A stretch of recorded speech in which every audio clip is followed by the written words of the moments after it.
Hi, my name is Jessica Mayall, and I'm here today to talk to you about the sport of paintball. The purpose of this speech is to inform you guys all about the fast-paced sport of paintball, its history, and how it's played, and all about the new equipment that's out. Not many people know about paintball, nor do they know it's a very competitive sport. It is played commonly in teams with capsules of paint that you stick into the gun and you shoot people. The goal of the game is to get as many people out by shooting them or their gun, and in tournament cases, capturing the flag is also there to get points. First team with all their players out wins. Paintball is also a very versatile sport with two main ways of playing.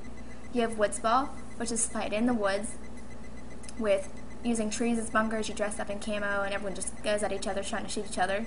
And then you have speedball, which is very fast paced. You have matching jerseys. You've played with either 3-man or 5-man depending on your series. And you can also be playing paintball indoors or outdoors with natural or artificial terrain, whichever they call for. All about the game. As stated by Garrett Danielson, paintball started in the early 70s. First game was actually played June 27, 1981, by 3 men by the name of Hayes Noel, Bob Guernsey, and Charles Gaines. They used to use oil-based paint that they used for field and livestock marking originally. Today we use water-soluble, so it comes out of your clothes. Paintball has progressed greatly. Today, less commonly it's played in the woods, because that's where it originated. And in woods ball you can have scenario, which is everyone dressing up as hunters and war people and just shooting each other. A lot of people like that, pretend like they were back in the day. But my favorite and most common, especially for tournaments, is speedball, where you have air bunkers, just people just going haywire, shooting each other, just very fast paced. The game can last like 2 minutes. Basically, the game has many variations. You can capture the flag, king of the hill, or elimination. There's not that many rules, and they're very simple. Don't get hit, because once you're hit, you're out. Capture the flag to get more points. No wiping, because that's cheating. That's wiping the paint off. If the referee doesn't see you, you get to stay in. That's just cheating. It's wrong. No sideline coaching unless the tournament director says otherwise. There's many different kinds of equipment that you have to use and have to play paintball.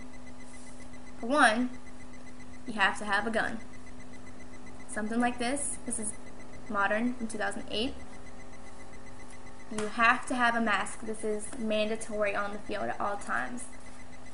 They make them today where it has tinted so the sun doesn't burn you and it protects you and every way around the face.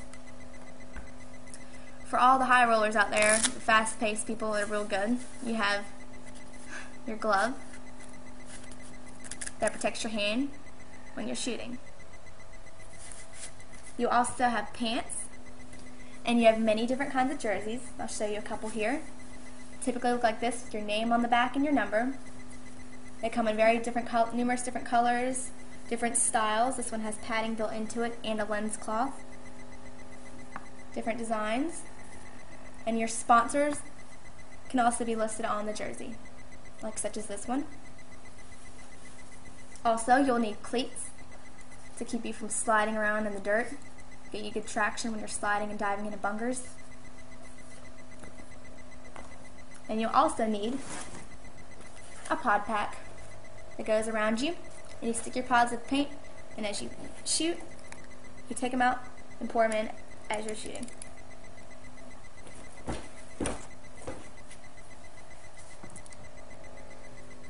Modern day paintball today has grown tremendously since the 80s, since the 70s and 80s. People are getting paid big bucks to do these things. It's so cool to watch on ESPN if you ever watch a game. The first gun has greatly progressed because back in the day, Crossman invented the first gun. It was a big, little bulky thing, kind of wood, just small handgun. Wasn't very accurate at all. And the second company that came out with the gun is Daisy Manufacturing Company. The most common woods ball gun would be Tippmann, like the Tippmann 98 Custom. They sell at Walmart. They're the ones that are good for starting off for woods ball, but if you want to get into speedball, you're going to need a gun like this. This one would probably set you back about $600. And they come in many different styles and colors now. As you can see, this one's black and white. They have more longer accurate barrels on